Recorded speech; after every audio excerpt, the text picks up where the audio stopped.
it's actually quite awesome. Very, very beautiful. You got large 20-inch rims, look pretty great, and then 19-inch fronts. And then you have this hood. It has this swoop in there. It's like really, really beautiful. And you know, I didn't want to get the black one, but I did. And you can actually see a complete reflection of yourself. Literally in 2 days, the vehicle got dirty. Look, it's already dirty. Wow. Absolutely breathtaking. Gorgeous. And look at that. Quad exhaust. Really cool. Awesome looking logo over here. And you got the brake light over here. It's like a little mini spoiler. You can get spoiler options, which unfortunately I didn't get. Look at those lights. This right here, these are gills. The air will enter and then it'll pass through. And depending on which model you have, they'll come out of a couple different areas, but you got gills here so it can breathe, which is pretty awesome. And some models like the Z06 or the Grand Sport will have an additional gill right over here and provide additional cooling to the brakes. Very, very neat to think about. And look, you got more gills right there as well. So the engine does get pretty hot pretty fast. So it does need a lot of gills for breathing and I guess exhaling air. There's some gills right there. And then you have the air, got the air intake. And no, this video is not yet sponsored by Target or Rite Aid or Penske Truck Rental. So let me show you what's under the hood over here. And then I'm gonna also talk about the hatchback. There's actually a lot of room back there. Surprising. How the engine is laid out is also quite interesting. Let me show you, because the engine is actually behind the axle, which is very odd, but let's take a look. So yeah, this right here is the star of the show, the LS engine. It's got 450 horsepower and pound-feet of torque. And this is actually considered one of the slower engines, believe it or not. And you see how it's behind the axle? Like you got your tire right here, and the engine is slightly offset. And then what they did is they took the transmission and they put the transmission in the back so you can get much more even weight distribution in the vehicle. So essentially you get better balance while driving and that kind of thing. But yeah, look at this. Look at how beautiful this is. You got that air intake on the front there. It's truly, truly something. Some of the components of the vehicle are considered kind of rather cheap. Like for instance, you have kind of minor cosmetic gripes. Like over here you have some peeling paint. So yeah, actually closing this is, it's kind of cool that it holds itself up, but closing it is rather hard because you can't really close it from this angle. You have to kind of go into the middle of the car and then just kind of give it a little bit of power when closing it, like that. The other interesting thing from going from the C6 to the C7 is you get this vastly improved interior.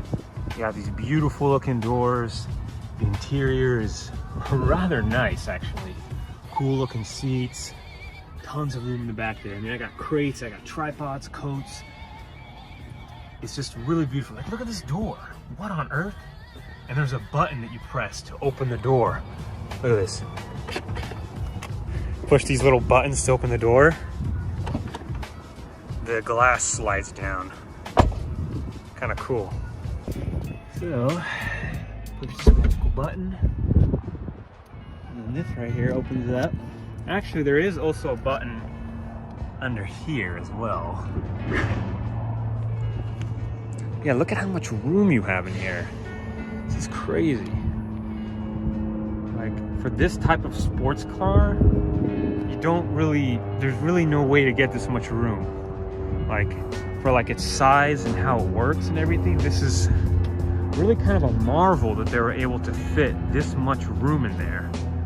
Like, seriously, absolutely amazing. Yeah, look at how much room is in here. Pretty impressive stuff. I kind of wish that they had like a little indent here where you can lay down or have a third person. That would have been so awesome. But you know what? I am not complaining because this is a great vehicle. So when you're closing it, what's interesting is that it completes the closure for you. It does not want you to slam it. You just kind of push it down like this. It will complete the closure. You don't want to damage the glass. Over time, slamming it could, in theory, damage it. If you're buying a C7 Corvette, absolutely want to get 2LT. If you can only afford the base model, sure, get the base model. Like for me, I could only afford the base model. But you absolutely want to get the heads-up display. This is an amazing feature that I don't have, but if I had it, it would be right here. And it's a computer that essentially shoots a light. It essentially shoots a light like a translucent screen, kind of like what you see here, but onto the glass. And what that does is it prevents you from having to look down at the HUD there, and you can keep your eyes on the road. And I think that's just a phenomenal feature. The other reason why you probably want to get 2LT, you want to have heated and cooled seats. That's what these little phantom buttons here would have been. But unfortunately, I obviously didn't get it. At the time when I first bought this car in March, it was when COVID was really gaining traction, and I actually got the car for much cheaper than what it's normally sold for. Even though I've been driving the car for almost a year, I can actually sell it and get all my money back and make some money on top. And that's actually one of the funny things about sports cars, is that they actually can go up in value. It's almost kind of like a house. I mean, obviously, if you're driving them kind of a lot, they may not do that, but it really depends. Like, it depends on the availability of the vehicle. Not all vehicles are gonna go up in price, but sports cars in general actually can. I've only heard about something like this with the Ferraris, but I guess it happened with me with the Corvette. I got lucky with my first sports car. What can I say? Wanted to thank you guys for watching. If you have any questions, leave a comment down below, and definitely subscribe if you like this type of content. Sports cars from Audi or Mercedes-Benz, they will think that the interior is kind of a step below that. I think it can almost match it if you get the 2LT or 3LT, because you get a much nicer type of leather interior. You'll get like better stitching. I mean, the stitching here isn't bad or anything, but it can be, you can choose specific colors, and the type of leather that they put in will be higher quality. The base model, I think it's quite nice, but people in general do complain about how Corvette has always had kind of a horrible interior. Take a look at the C5 and take a look at the C6. I got some great clips of the C6. The interior, I would say, is definitely dated in the C6 and really dated in the C5. The early 2000s were a very weird time for GM and a lot of American car companies. And even the 90s were a little bit weird, but not that weird. If you get the 2 and 3LT, you'll get better adjustments with the seats. You'll get more comfortable seats. They'll have more aggressive side bolsterings, and they'll be just a little bit more comfortable. But for me, the thing that I really wish I had was the heated and ventilated seats. For guests and that kind of thing, it would be nice. But the main feature that I absolutely wish it had was the heads-up display. And I'll show you some footage of what that looks like. I think for a Corvette owner, it's an absolute must, because it helps you know how fast you're going on the road. It's so important. If you don't know how fast you're going, you don't know how dangerous it is. You need to always know how fast you're going, because at certain speeds, it just gets more and more and more dangerous. And that's really what causes the adrenaline rush, because you're like, you feel alive, you know, you're in control. And if you mess up even once, you can be screwed, because this car the Corvettes have killed more people than any other car out there in terms of like racing and sports car type stuff. And it's because I think of the type of crowd that it attracts. It attracts a type of crowd that can be more careless. It's not like a Porsche driver, you know, that really cares about every little bit of quality. But really what you're getting here is you're really just getting the engine. Nobody can really match this engine, right? Because this engine, the 450 horsepower on that engine is like, to start, is insane. That is insane. You know, you're getting extremely fast 0 to 60, and that's just the base model, because you could get the Z06, which has 650 horsepower, or the ZR1, which is 750. And really all that is slapping on a supercharger on the engine, right? Slap on a supercharger and all of a sudden your vehicle can be, you know, 30 to 40% faster. That is just insane. And you can even increase your top speed up to 210 miles per hour. So let me show you what it's like to turn the vehicle on. There's an engine stop and start button, which is right over here. And you have to put your foot on the brake pedal and then push it. So let's listen to it. Ooh. That sounds nice. The infotainment system isn't bad. I have had a few pairing issues, but overall it's better than most cars. The system that's here actually is quite good. You can actually customize it to show various different things. Like I have it customized to show tire pressure, which shows the battery gauge. See, it shows the miles and the PSI. Oil pressure is important to know, because if you're losing that pressure, you have time to potentially save your engine. Little side gauges can be customized. Feature, push the screen button, and it just kind of goes down like that. And I have some headphones in there, some change. There's an additional USB port. The cup holders are definitely the worst part about this car. Over here you have, I guess, a pile of masks. Some receipts, you know, I probably should have cleaned this out. Let me just kind of move that. So over here you have more USB ports, and something I've noticed about GM and Chevrolet is that they have really nice doors. Like, these doors are awesome. I don't know who their door designer is, but it looks cool, it works well, very awesome. Both doors are actually different, believe it or not. So this door here, as you can see, it has basically a completely different layout. And the rim on there's like no rim on the glass. The glass is like curved. It has like this bubble that is really cool if you ask me. And the mirrors are kind of neat too. They fold in. And it's funny how they're both different. Like, you got the side button here, and then there you got the button kind of going upwards. And these are actually grab bars. So whenever you're driving with people and they get scared, they actually grab onto that so they can feel less scared, basically. All right, let's go over the infotainment system real quick here. So this is the infotainment system. It's pretty decent. I like the controls. I like these little knobs. They're kind of a cool design. They have this nice rubberized texture, which feels quite nice. I really like that. And I think it looks good too. It doesn't just function good, it looks good too. I do have light gripe with the knobs. They don't always, like, if you turn it really fast, did you see that? It didn't do anything. So you have to kind of like push down on it, and you have to kind of learn how to use them. You can't just automatically start using them and expect everything to work. It just doesn't always work like it should. It doesn't read the electricity on your fingers. It instead is pressure sensitive, which is kind of odd. It's kind of, I would say, old school, and it's a little bit, I would say, kind of laggy. So like, you click and just sometimes doesn't do anything. You have to learn how to use it, just like these knobs. You have to kind of do like a firm click. And the speakers are decent. I have the stripped down speaker system. It is still Bose, which is kind of all right.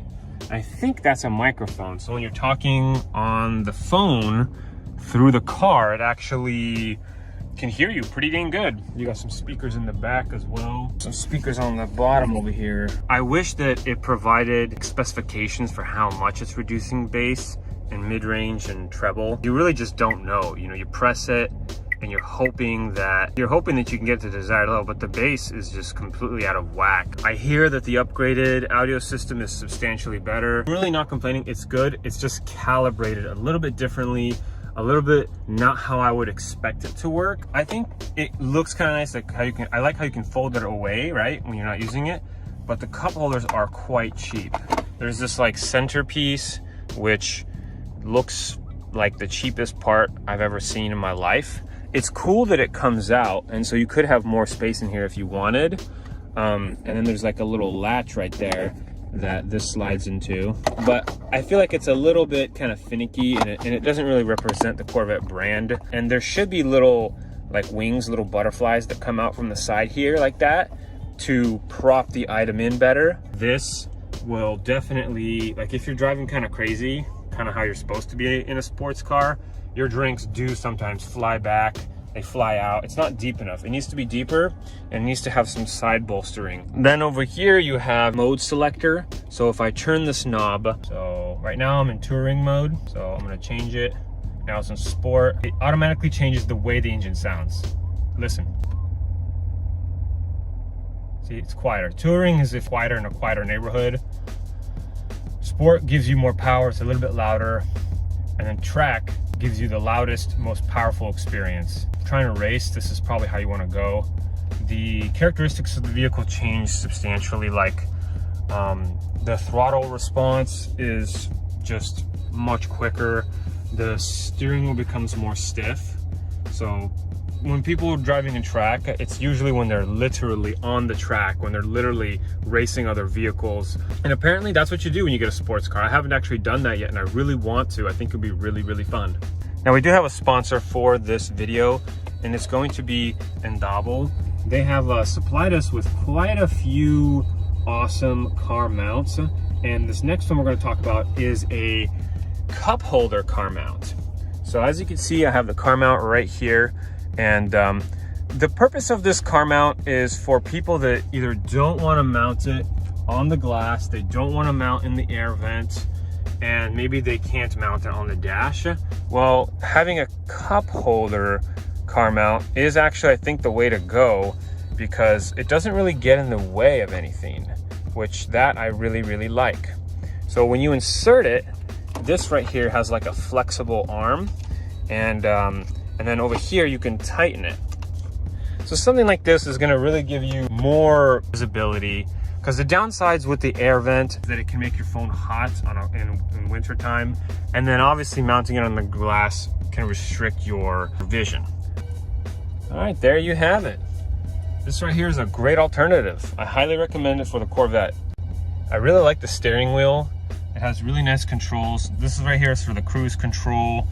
You have over here volume rocker, so when you're driving, you never have to take your hands off of the steering wheel. I mean, the knob is right here. It's close, but it's nice to be able to have that there. And then these are your little selectors. So when you're using your heads-up display, like if you press up, it actually moves around. Like over here, I pushed up. Now I have oil life.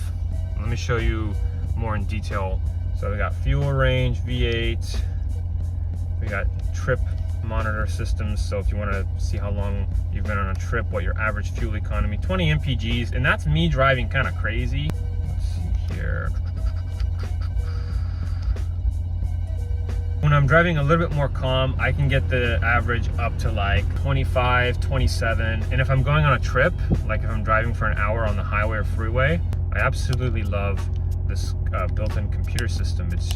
It's the best I've seen in a vehicle so far. Let me show you what other areas are. So I'm usually in info, but I do really like performance. If you select that, it shows like different G-forces, like when you're turning, center of gravity, and which direction the G-forces are. If you want to improve your 0 to 60 time, you can track it. And more trackers there. Oil temperature, oil pressure, battery voltage. See, these gauges right here, I've customized them. I've put my battery voltage, for instance, on the side right there. I really like seeing my battery voltage. In my previous vehicle, my battery would literally end up dying because I didn't know how much voltage I had. I didn't know the battery health. We have trans fluid temp. are old or if the fluids have leaked out, my transmission temp could rise, and I need to pay attention to the transmission temperatures. And then you get your horsepower, and then your tire temperature. When the tires are warmed up, you have basically full performance in your vehicle, which is great. I love that. The deeper you go, the more menus you find. And then the customizability is quite good too. I'll go ahead and select audio. An artist that I was listening to, he's pretty cool. All right, then there's also phone controls, edit gauges. See, you can select them, change them, like oil. I think oil pressure is important. If you have a crack in your engine, all your oil leaks out, like engine is done for, you won't be able to save it. And I think I might change the battery for trans fluid temp, because I think that's pretty important. It tells you when you need to change your oil. Pretty freaking cool stuff. I'm really paranoid about my tires popping, so I have this specific one selected. One thing that I love about the Corvette is that there's plenty of room. In a sports car, it's kind of unheard of. I mean, you have these deep pockets. Even this little area right here, there's like a little cord pass through. Look at that. It can pass through inside, and you can charge your device inside. Look at that. It's nice. It's very well thought out design. I can really, and you don't even have to do that. You can just plug into these USB ports here and do the charging from there. That's also a possibility. And then you also have your auxiliary in.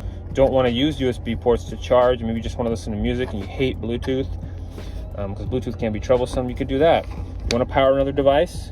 You have 2 of these. Yes, this is just amazing. Look at that. Got one here. So next up, I want to show you guys how to take the top off. So we'll be taking this off and we'll be inserting it in the back over here, and then we're gonna be driving around. So basically, yeah, it does have the ability to be a convertible, which I find pretty cool. It is a little tricky, like the most amount of space, like especially if you're storing other things in the back. So for instance, I do have these crates in here, and you actually can fit the Targa top in the back with the crates. It's a little tricky. It's not maybe as super safe, but it can work. So I really think it's pretty unrealistic to not have crates in the back or to not have some kind of storage system. There are other storage systems, and you can get like a wire or something to strap this to be a little bit more stable, but I find that it's pretty decent in terms of stability. I don't really have much problems with it, and I feel like it's like there's definitely a sweet amount of storage in the back over here. Like you can almost fit a person back here, seriously. Like if you absolutely needed to, you might even be able to sleep here, potentially. I might even kind of screw around with that idea and maybe try it out. But let me show you what it's like putting the top back into here. And yeah, so the top will secure itself onto these points here. Oh, and since I'm on the topic, this is where the battery is stored. You just lift this up, and then the battery's down there. And over here we have an additional storage area. I have like an ice scraper, and that's pretty much it. It's kind of like a cool little secret compartment. All right, so let me show you how to store this Targa top. It is kind of tricky. If you have a second person, it can sometimes maybe be a little bit easier, but personally, I do not have too much trouble with it. So you lower these. There's these little things that come out over here. It just kind of pops out. Yeah. And then you push this button, and then you literally just lift this up and then store it in the back.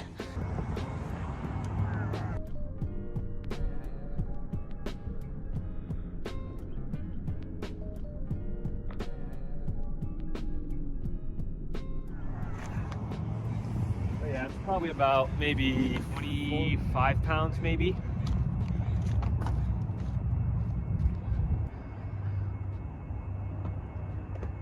Oh, there we go. There we go.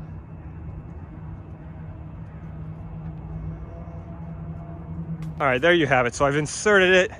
There are these little notches right over here.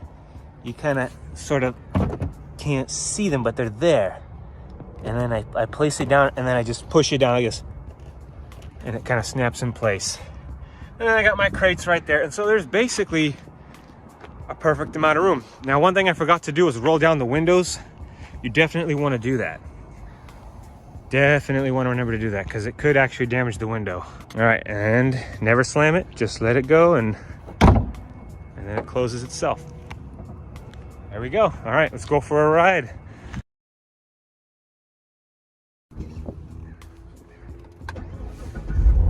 So one last warning about this Targa top. It could cut your head off if you don't properly secure it. I don't recommend doing what I'm doing here. It is potentially dangerous at high speeds. All right, so there's probably gonna be somebody that's gonna try to race me. We'll see how that goes.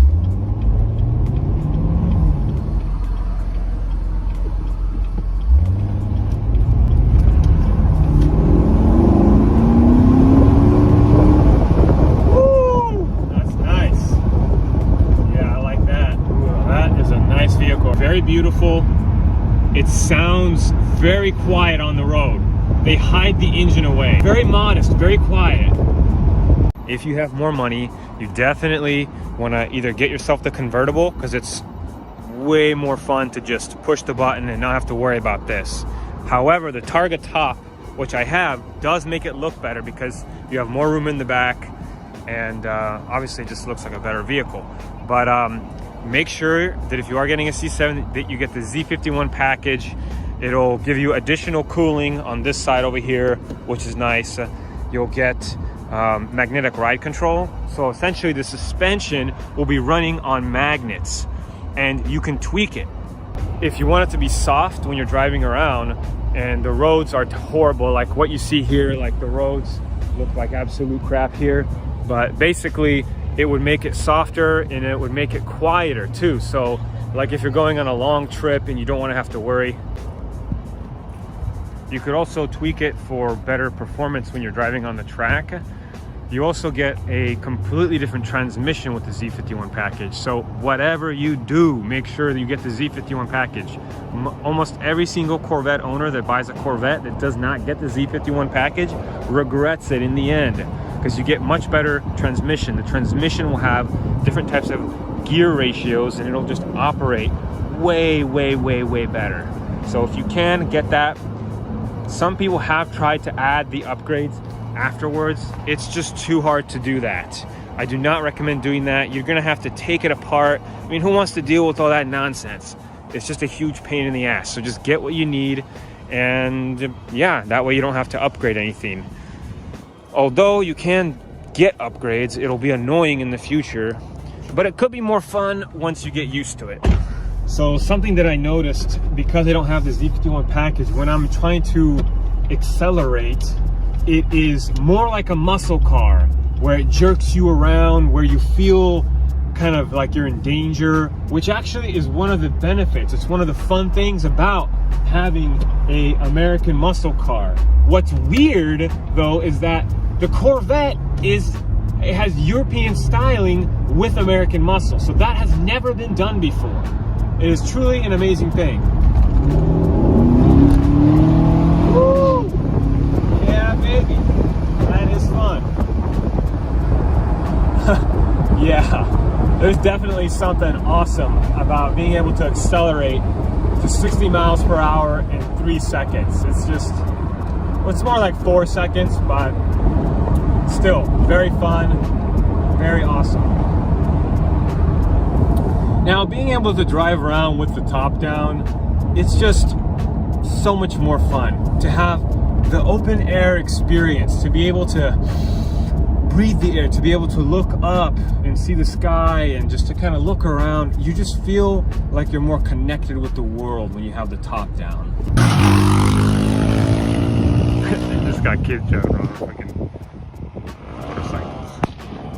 Oh, that did not sound good.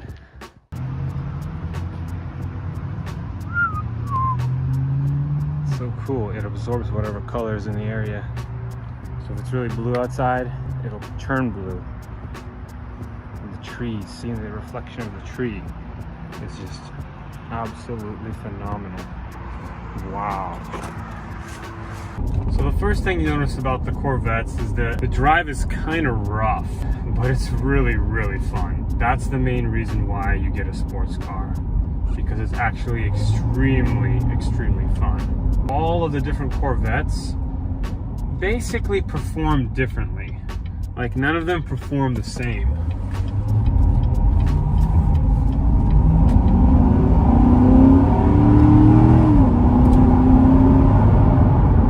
first time you drive one of these, it's like completely night and day. There's nothing like driving a Corvette. Really, maybe nothing like driving a sports car, because sports cars in general are just, they're just completely different from driving sedans, from driving vans or SUVs. They're really just not the same. Part of what makes a sports car fun is that you get basically an insane amount of power, right? You get really good handling, so your handling is just phenomenal.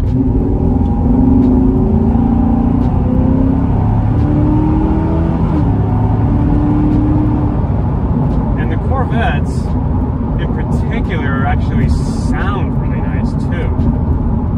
Like, they got a great exhaust, but I think most of the sound is probably coming from, I think, the engine. Well, it's probably a combination of engine plus exhaust. It's considered kind of a quieter Corvette. I think the C6 was a little bit louder than the C7, but the C7 gets loud when you start going quick. What's really crazy is the really good gas mileage you get with this vehicle. So most people think that the V8, you're gonna get like terrible gas mileage. Totally not true. You can get anywhere from, the best I've seen is 42 mpgs, so 42 miles per gallon. Or if you drive kind of crazy, kind of like a maniac, you could get about maybe 16, 18, maybe 20 mpgs. If you just kind of drive crazy every now and then, maybe you can get like 26 mpgs. Really help you guys out. Like if you're stuck between making like a specific decision, I could definitely help you out. So one of the first questions people ask is, you know, which Corvette should you get? Well, it really depends on how much money you have and what kind of like level of performance you want to get. If you want to get like the best performance, you can get like a C5, a C6, or a C7, and then if you have like a lot of money, a C8. But if you don't have a lot of money,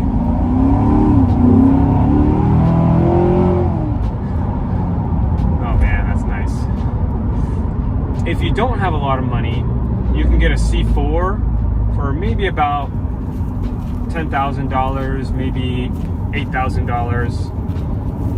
You can get C3s for about $5,000, $6,000. And even C5s you can get for about $15,000. So really, there's a Corvette for every type of budget.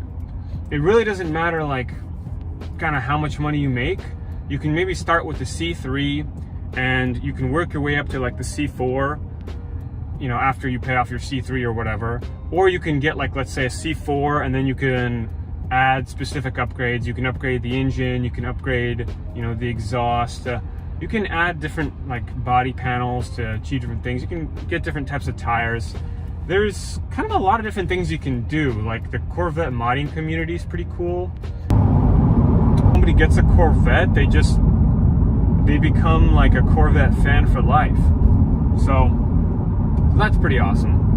And some of the Corvette prices have gotten really insane. Like for instance, C7 Corvette has gone up in price by anywhere from $4,000 to $8,000, and the prices are changing almost daily. The vehicle itself it's actually becoming kind of more rare than you'd expect. So the expensive Corvettes, the supply is shrinking right now. But the cheaper Corvettes like the C4, C5, and C6, those actually could be dropping in price. So it really kind of depends on what you're looking for. My best advice is get the Corvette that you can afford, and then when you're ready, you can either upgrade it or just get a completely different, newer Corvette. But regardless of which one you get, you're definitely going to get like really good handling, you're going to get great performance, and you really don't meet too many Corvette owners that regret buying their Corvettes. Like when I was in the market for a new vehicle, I literally tried every single brand. I went out there, I went to every single car dealership, I test drove Lexus, Acura, Honda. I test drove Fords. Pretty much any car I can get my hands on, I test drove it. I tested out the C6 on Turo, and I drove it around. I rented it from a guy who runs a mini mart called Milano Mart. I'll have links in the description if you guys ever want to rent any of his vehicles, but really cool guy, real nice. And yeah, the Corvettes leave such a crazy impression on you. It's quite insane the kind of impression that it leaves on you.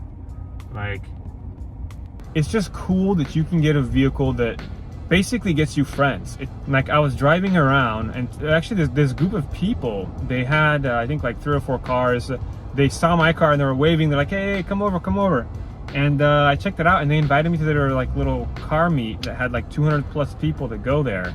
I was like, man, this is crazy. This is so fun. This is so interesting that the car could just get you friends. Whoa, check out that exhaust. Holy shit, man. That is crazy looking. Whoa. So how does this work? Does that actually serve a purpose? It's just glass pipes. I'm actually going to tune it, and when I put a little shitty turbo in it, I'll tune it and it's going to shoot flames. Damn, that is awesome. That is so cool, man. Yeah, I've been thinking about switching mine out for a wide body version or doing like work on it and stuff, but I'm like, it's too much work. It would be easier just to sell it and get something that already has it. But man, I give you props for actually doing the modifications and stuff. Yeah, it's 3.5 inch down pipe all the way down the bottom. So cool. And what's this right here, man? These like little Turing stickers for this guy right here. The car is known for losing control if you're a novice driver. And there's things like fishtail that you have to worry about because it's rear wheel drive. So you're kind of like a rocket. You're being pushed from behind. And because of that, it's kind of tricky to drive around, right? So one thing that I really like is when you put the vehicle in reverse, it has a really nice backup camera that shows you exactly where you need to be at all times. So I think it's quite nice. And when you turn the steering wheel, it turns to where you're going. I think that's just freaking so smart. I think all cars need that. Now, if you get the Grand Sport or the Z06 package, you'll actually have cameras in the front as well. So that is one of the downsides of not having Grand Sport or Z06 models, is that you really just don't get a front parking cameras, which are actually super important because if you're parking in a tight space, it might be kind of hard to tell if you're about to hit something because the front is longer than the back. The other thing I really like is when you park, there's these little lights that turn on. They turn on nice and slow, and they give you enough lighting so you can see. I'm basically in a dark garage. You get a little bit of lights in the back here, which everything eventually dims, but it's nice because you can see it. And there's like this little nice glow that you get as well. Kind of a cool little touch. I like it quite a bit. And then the engine start stop button also glows. Kind of cool. Really like it a lot. The C8 is about double the cost. It's just automatically double. You do get a completely different driving experience. From what I know, the C8 it's very European. It's much more smooth. And I'm not really sure how much I'm gonna like it because the C8, I mean, it basically kind of drives similar to like a Ferrari. I mean, you're not gonna have that insane Ferrari quality, but you know, you're gonna have the refinement and the fluidity of how it drives. Yes, it's gonna have quicker acceleration, you know, 0 to 60 in 2.8 seconds. You know, stuff like that is pretty awesome. But you're gonna have just much better handling. Like, we're talking, like, the handling is it's just gonna be great. Really, there's nothing to complain about. Yeah, but it's not a muscle car. that's what, like, some Corvette owners think that it's just too different, that it's not a true, like, some people think it's too radical of a change from C7 to C8. My driving has actually improved quite a bit because I'm, in a sense, processing everything a little bit quicker, because I'm pushing myself to the limits, right, with my driving skill, that I can essentially, I can get out of annoying situations. Like if there is, for instance, like a lot of traffic, I can just weave myself kind of around them and just bypass all of them. So it kind of depends on the situation, but overall I feel a lot more confident. Like, yes, I'm also more careful, but I'm also more confident at the same time. The transmission is, it just sometimes does the weirdest things. Like, it doesn't necessarily shift at the right time, which is kind of a pain in the ass. So sometimes it's like downshifting or upshifting, and not really in a good way. I think I would like to do maybe mods someday, but I find mods interesting because can you trust them? That's what I want to ask you guys. Can you trust mods?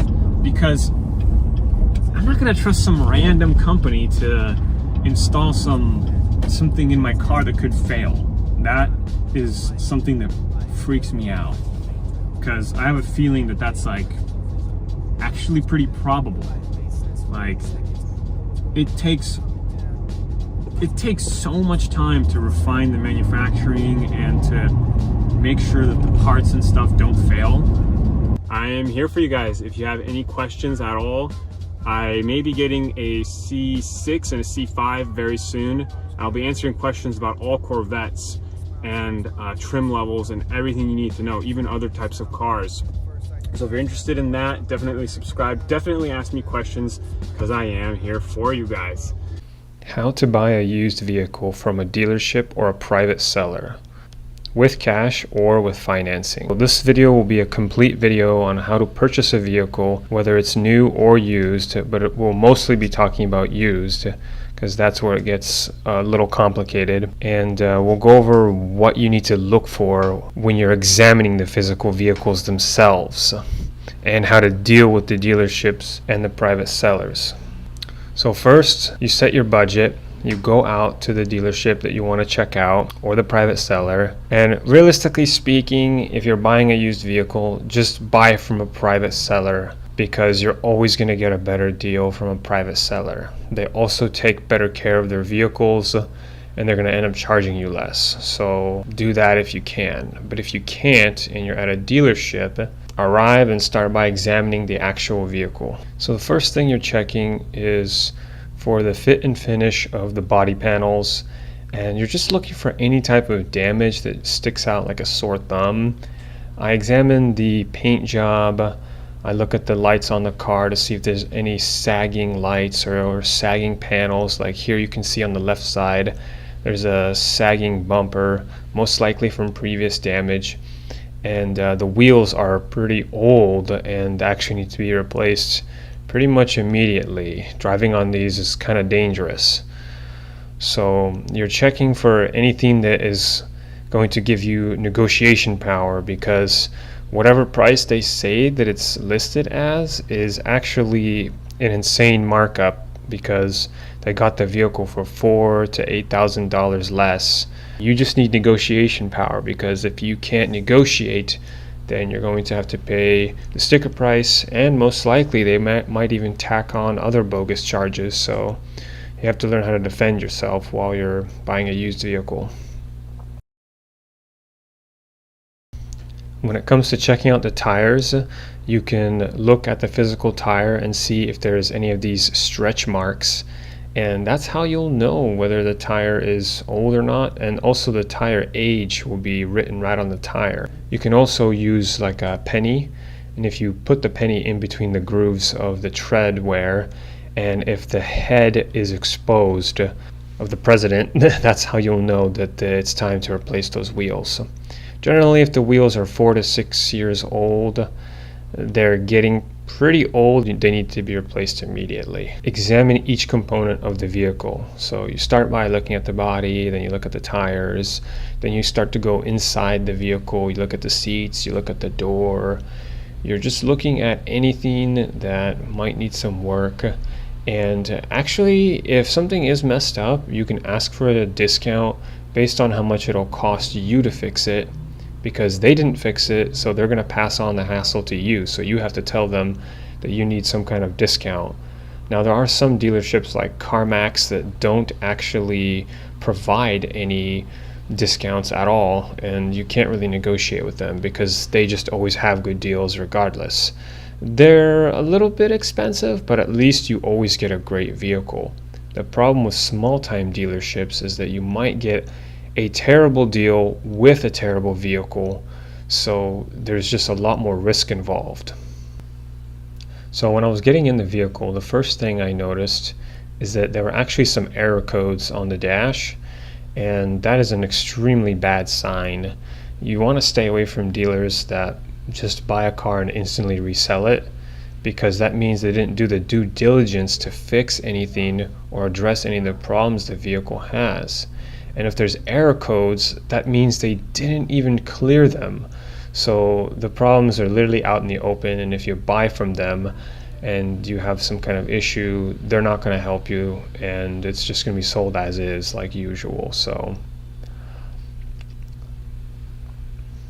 eventually you'll probably want to take a look at the engine bay. If the engine bay is dirty, run. The engine bay pretty much represents how good like the vehicle condition is, and if they don't clean the engine bay, then it pretty much means that the car really hasn't been taken care of. If you're seeing any signs of rust or damage of any kind, just run, because anytime you buy a vehicle, it doesn't have to have any issues. You can find something that works good, that is clean. If the vehicle is dirty, just run. Just don't even buy it. Don't even consider getting it.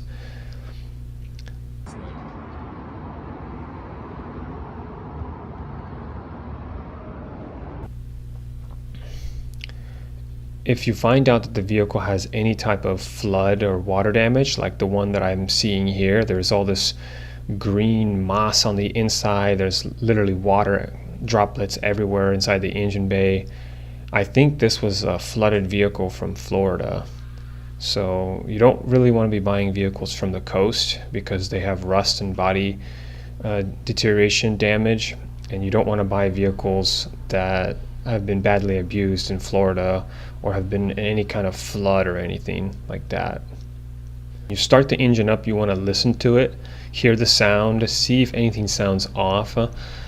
Play a normal sounding engine from like an online video, and then compare that to the engine that you're listening to while it's running, and look for any kind of leaks or anything, because after you've ran it for 5-10 minutes and even test driven it, you'll see if there's any leaks under the vehicle. Eventually the leaks will come out, and any type of bad patching or problems they're trying to hide will come out in the open. The longer you're interacting with the vehicle, you will find something eventually. A good dealership also tops up the fluids, like the brake fluid and the coolant. You want to make sure all that stuff is good, and the way you know it's good is you'll check the levels, like right on the actual container where the fluids are located. You'll check the levels, and you'll also look at the liquid itself. If the liquid looks like there's tiny little particles floating around inside and it's kind of translucent, and if the liquid doesn't look consistent to what the liquid's supposed to look like, then you'll know there's a problem. You want to look at the actual physical disc brakes, and you want to see if the disc brakes need to be replaced or not. You'll also want to check the actual physical pads of the brakes. Oftentimes what dealers will do is they'll buy a vehicle that might have good components, like it might have good brakes, and they'll just remove those good brakes, maybe put it on a different car, and then they'll try to sell you it with bad brakes or bad bad consumables, because a lot of components in the car actually over time eventually just die out and they break down. And if they know that somebody wants to buy a specific car, they might even try to switch out the components inside.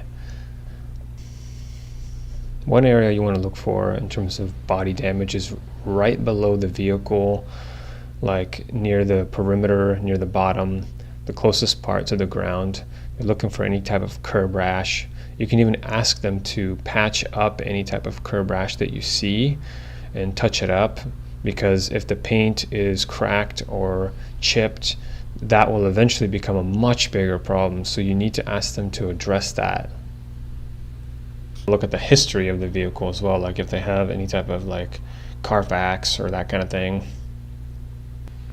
Obviously, if the vehicle list price is too high or too low, there's something wrong. So when you're comparing the actual price, you want to compare it to all the so what you do is you go to a website like Auto Tempest, you'll do a quick search for the type of vehicle you're looking for, and you'll see all the pricing, and from there you'll determine the average price that the vehicle is sold for.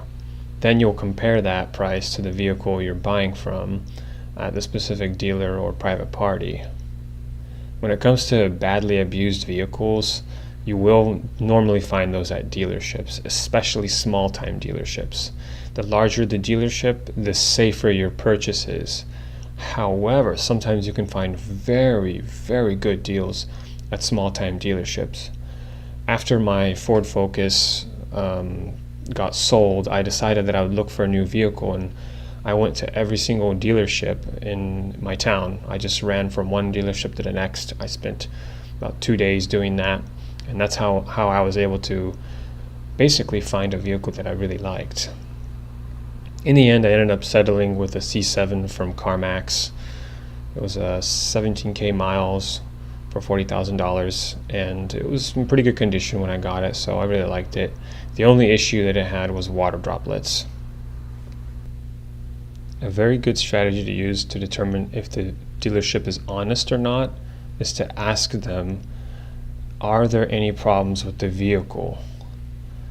And if they say no, and you find extremely obvious problems, then you know that you can't trust the dealership. It's probably better to move on, because that'll mean that they'll probably try to hide things, and you don't want to work with untrustworthy dealerships.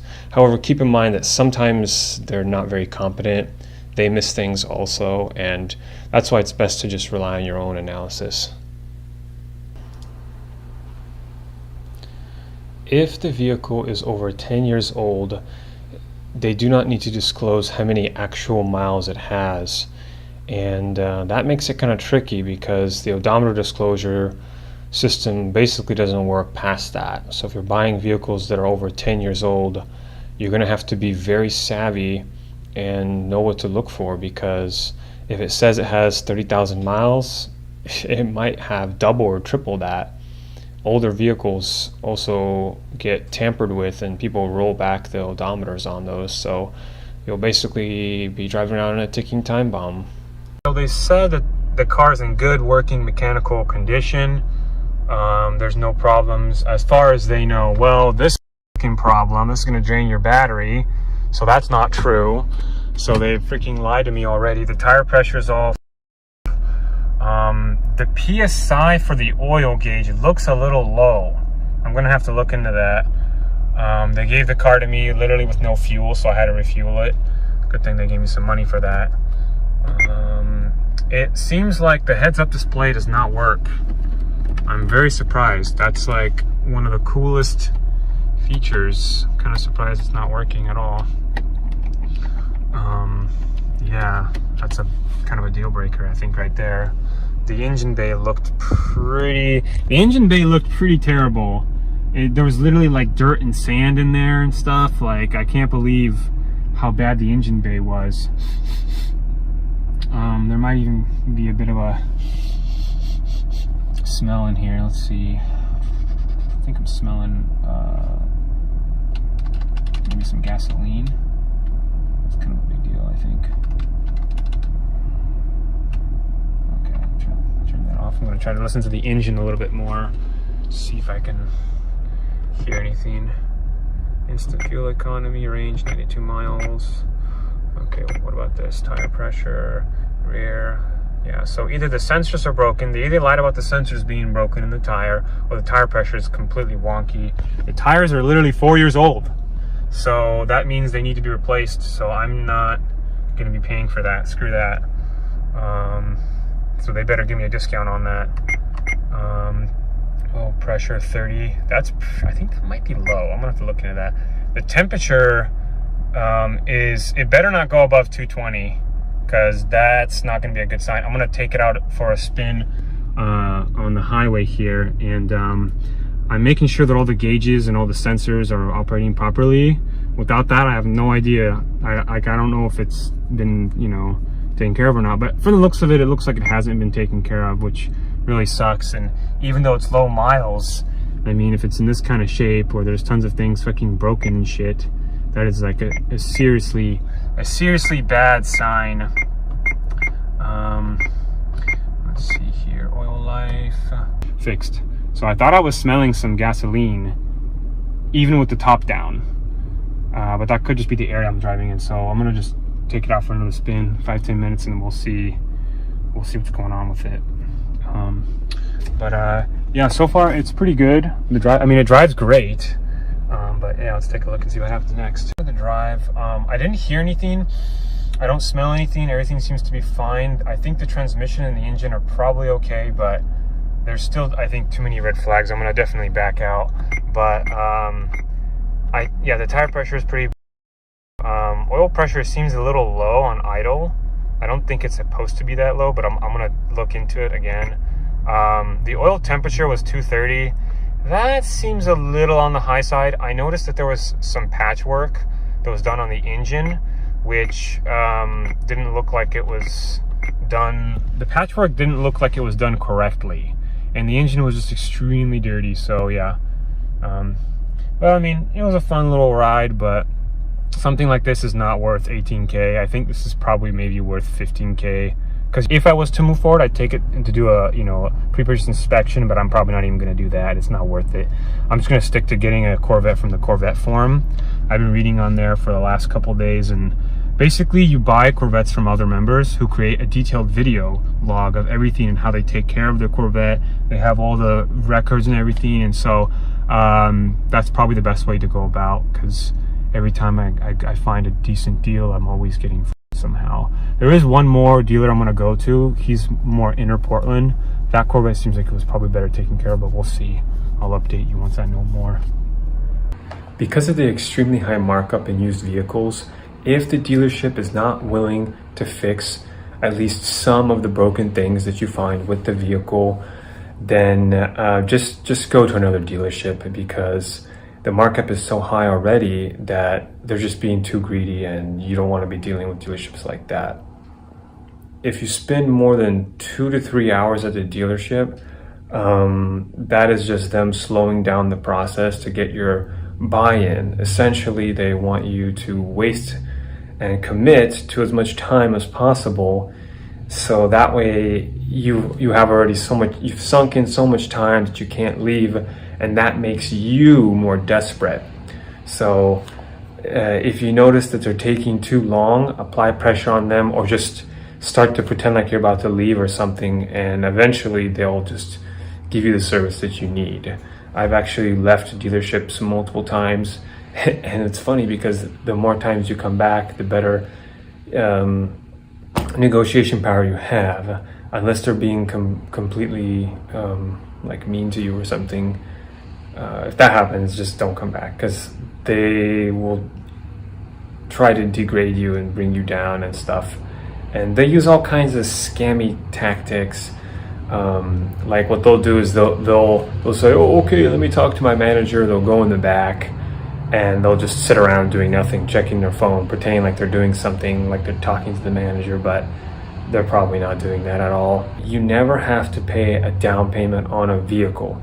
That is literally what the dealership wants, and not necessarily what the bank wants. Pretty much If you have money, just keep it. You're better off keeping the money than giving it directly to the dealership. With the financing and how it is, usually you can get a pretty good rate on a vehicle. Unless the bank physically says that you need to do a down payment, you most likely don't. And if you can't get the terms you want from the specific bank you're working with, just find a different bank. There's plenty of banks that are sometimes low on customers and they're willing to drive very good APRs, like 2.99 APR on a used vehicle is pretty good. So keep your options open. Do not be in a rush. If you're being pressured, or if you're being hurried and you notice that, just take note of it, slow yourself down, and reorient yourself. When you go to the dealership, make sure you know exactly what you're getting and tell them exactly how much you want to pay, because then you can take control of the buying process and not them.